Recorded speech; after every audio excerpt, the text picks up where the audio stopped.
Louvado seja nosso Senhor Jesus Cristo, para sempre seja louvado. Caríssimo irmão, caríssima irmã, estamos aqui para mais um vídeo falando sobre a oração e trazemos a seguinte pergunta: é preciso um método para a nossa vida de oração? Mas o que é o método? Primeiramente, é bom entendermos o seguinte: o método sempre foi importante para expor qualquer pensamento, qualquer tipo de ideia, uma espécie de auxílio pedagógico para orientar o nosso caminho, como se fosse uma espécie de mapa.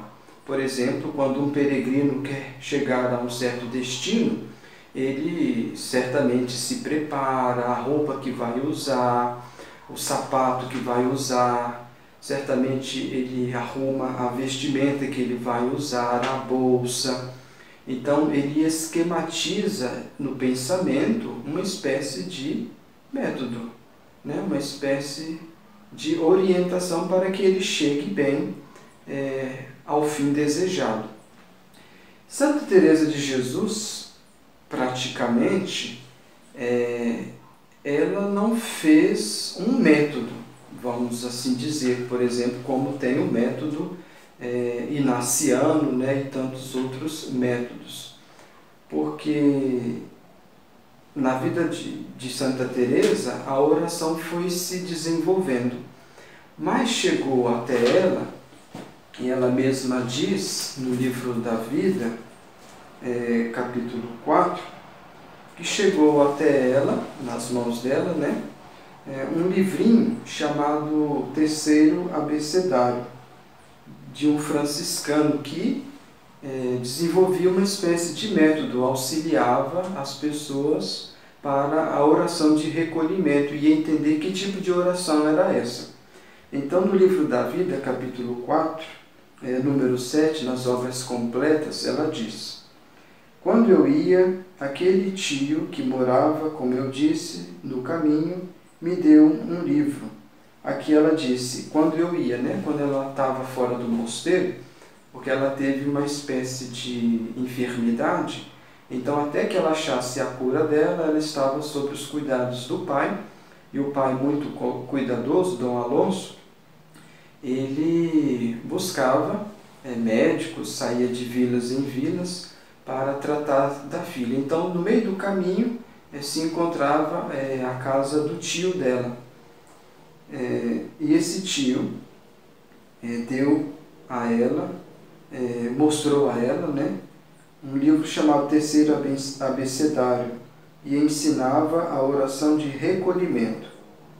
Nesse primeiro ano, diz ela, eu havia lido bons livros, pois não quis mais usar outros, visto que já entendia o mal que me tinham causado, mas não sabia como agir na oração nem no recolhimento.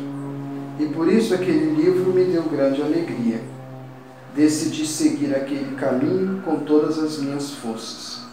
Naquela época, o Senhor já me tinha dado o dom das lágrimas, e como eu gostava de ler, comecei a ter momentos de solidão, a confessar-me com frequência e a seguir aquele caminho proposto pelo livro, tendo referido o livro por mestre.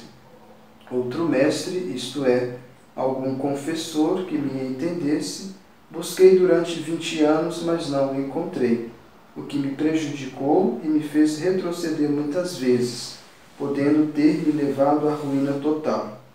Se tivesse tido um confessor, eu teria sido ajudada em evitar as ocasiões de ofender a Deus. Então aqui, nesse pequeno número, nesse pequeno parágrafo, vemos o quanto é importante termos em mão bons livros que nos ensinam, como mapas, a como chegar no caminho. E qual é o fim da nossa vida? É a união com Deus. E também a necessidade de não caminharmos sozinhos. Vimos aqui que Santa Teresa buscou por 20 anos um confessor que entendesse a alma dela.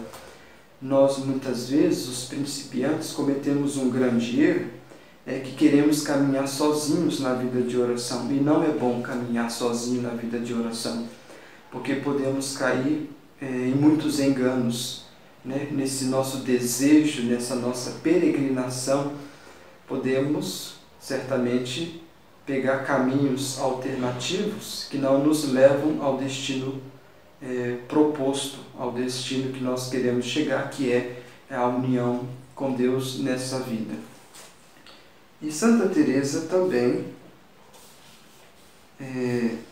no livro da vida, né, que ela ensina para nós, a sua autobiografia, no capítulo 9, ela diz, no número 3, mais ou menos assim, número 4.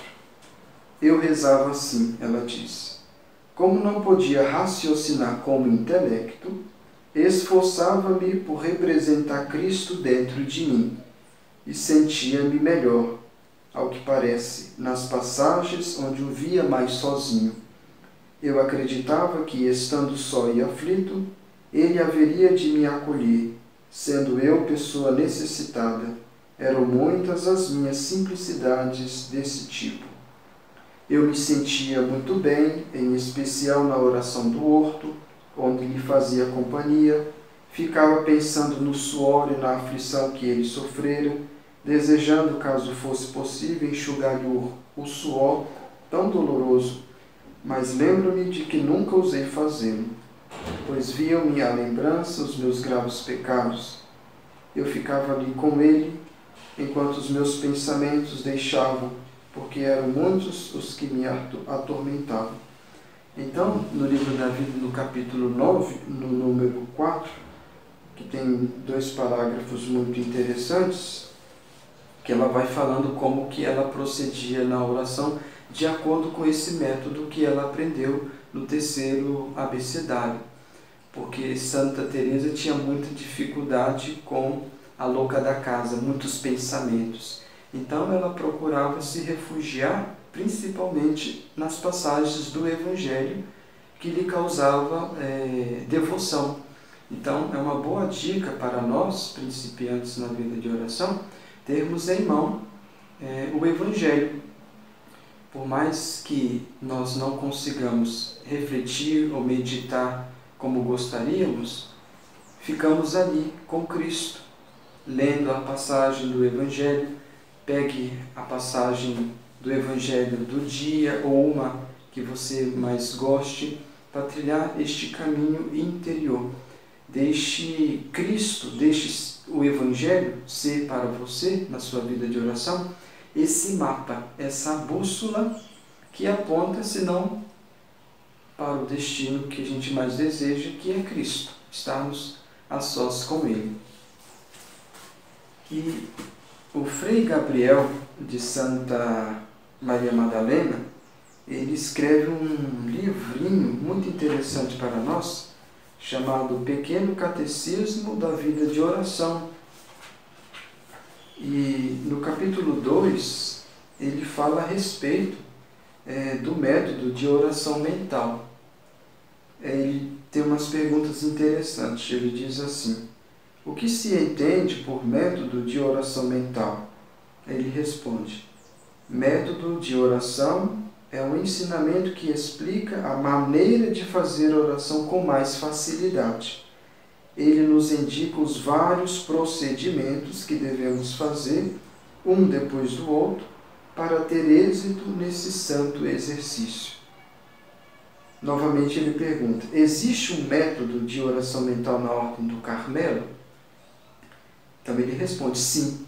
Na Ordem do Carmelo encontramos um método de oração desde os inícios da Reforma Teresiana.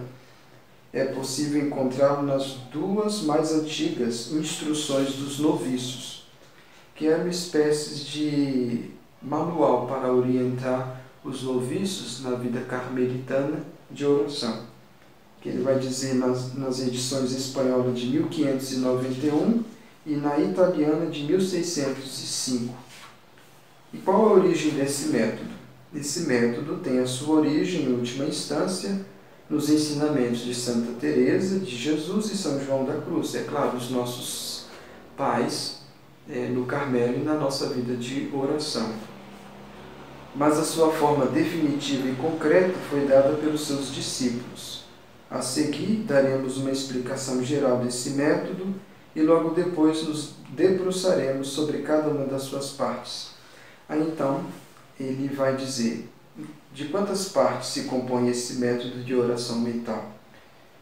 Habitualmente distinguimos 6 ou 7 partes no exercício de oração mental, que são a preparação, a leitura, a meditação, que é o processo de colóquio afetivo com Jesus, Jesus amigo. A ação de graças, o oferecimento e a petição. Então temos aqui esses 6 ou 7 passos que nos auxiliam na nossa vida de oração, que, como eu disse, são esses degraus que nos ajudam a chegar cada vez mais ao nosso fim último, que é a nossa união com Deus.